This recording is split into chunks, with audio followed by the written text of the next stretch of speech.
Денес е последниот рок за пријавување на болните и изнемоштени лица, кои своето право на глас го извршуваат во домашни услови.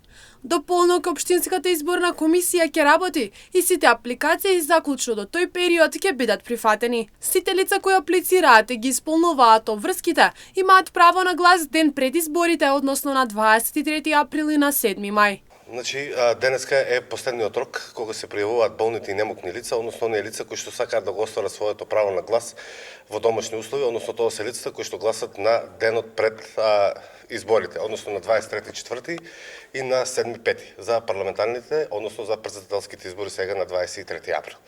Денеска е последниот рок, значи Општинската изборна комисија денеска ќе работи до полнок, каде што ќе ги прифаќа овие апликации за болните и немокни лица. Пријавувањето се врши со директно доставување на потребната документација во Општинската изборна комисија или со уредно доставени апликации на емаил адреса. Потребната документација за аплицирање се состои од извештај од специјалист дека лицето е болно изнемоштено, решение за туѓа нега или решение за користење на мобилност. Може да се пријават, значи болните и немокните лица може да се пријават директно кај нас во Општинската изборна комисија со донесување на потребната документација, односно тоа е како документација го сметаме извештај од специјалист дека лицето е болно, немокно, дека не може да ги извршува своите основни животни функции или активно решение за користење на туѓа нега или решение за користење на мобилност.